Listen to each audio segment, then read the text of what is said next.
Mijiet ta' proċeduri tal-kura kontra l-kanċer qed jiġu posposti minħabba dewmien fil-provista ta' sostanza partikolari mill-Italja ta' filwaqt li l-makkinarju ta' 4 miljun euro li jista' jipproduċi din is-sostanza f'Malta mhux qed jintuża. Matul is-snin li għaddew pajjiżna kien qed jimporta din is-sustanza li tintuża waqt testijiet marbuta mal-kanċer bħal CT scans.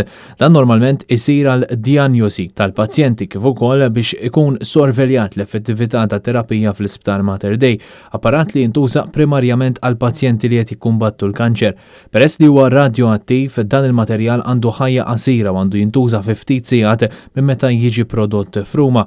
Dan ma jistax jinħażen għalhekk irid jiġi ordinat u jasal fil-ħin għal appuntamenti skedati.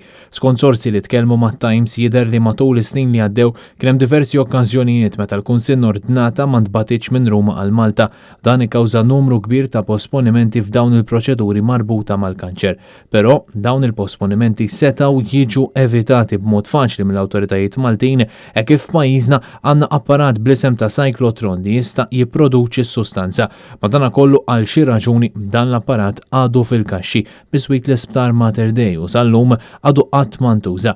L-apparat inxtara minn Vitals Global Healthcare għal 4 miljun euro.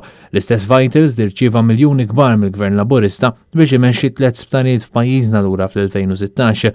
Vitals kien bieħ l-isptarijiet ta' pajjiżna lil Stewart Healthcare fl-2018 wara diffikultajiet finanzjarji, iżda is-cyclotron li hu tant importanti biex isalva l-ħajjiet ta' mijiet ta' Maltin u Għawċin baqa' qatt ma ntuża.